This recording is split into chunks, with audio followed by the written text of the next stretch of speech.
और इस कालखंड की प्रथम शिष्या हम सबों की शक्ति स्वरूपा दीदी नीलमानंद के चरणों में मेरा प्रणाम है।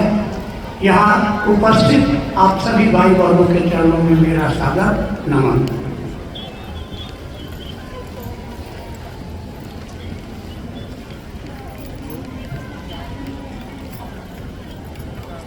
हम लोग यहाँ इकट्ठे हुए हैं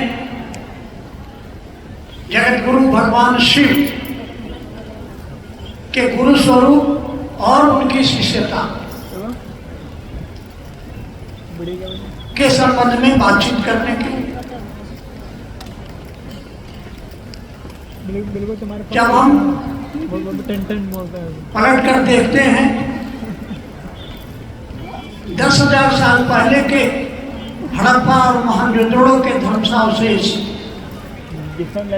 जिसको इतिहासकार कहते हैं कि विश्व की 7 सभ्यताएं विलुप्त हो गई, उनमें हड़प्पा मोहनजोदड़ो सिंधु घाटी की सभ्यता भी एक थी। तो उसके अवशेषों से प्राप्त होता है कि एक देवता पूजा जाता था जिसको पशुपति कहा गया। उस समय जो पूजा की पद्धति थी वो पूजा थी। पूजा यानी प्यार, प्यार यानी समर्पण। यही पूजा की पद्धति धीरे धीरे आगे बढ़ती गई। समय बढ़ता गया, वेद आए, कर्मकांड आया और कर्मकांड से होकर के ऋषियों ने उपनिषदों में आकर के खंडन किया कि कर्मकांड वो पुरानी टूटी फूटी नाव है जिस पर चढ़ के आप डूब जाएंगे।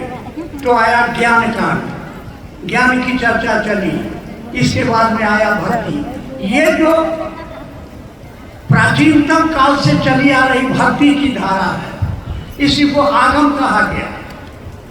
और इस आगम और निगम शिव के द्वारा जो उपदेश दिया गया भगवती को, भगवती ने प्रश्न किया तंत्र क्या है, महादेव ने उत्तर दिया कि शिवा हे भगवती, तंत्र कुछ नहीं, प्यार और समर्पण है। शिव के द्वारा जो उपदिष्ट ज्ञान हुआ आगम कहलाया और भगवती के द्वारा जो ज्ञान दिया गया निगम कहलाया।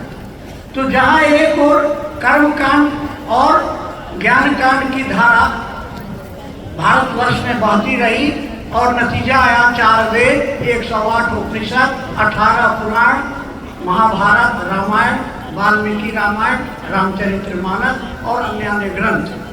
इन ग्रंथों में हमको एक बात मिलती है सामान्य रूप से। आगम शास्त्र ने कहा कि शिव गुरु हैं, आदि गुरु हैं, गुरुओं के गुरु हैं, जगत के गुरु हैं।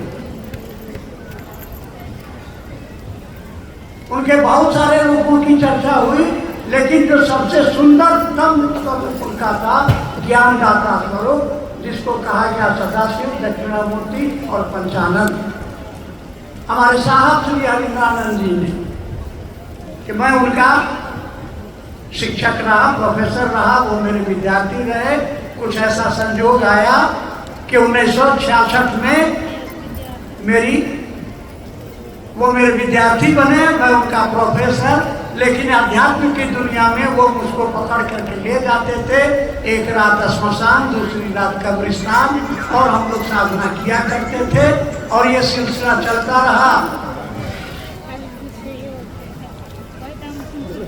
साहब श्री हरिनानंद जी के एक ही तलाश थी चमत्कार सीखने की, और इस तलाश में वो लगातार तरह तरह के साधनों और घूमकर अपने को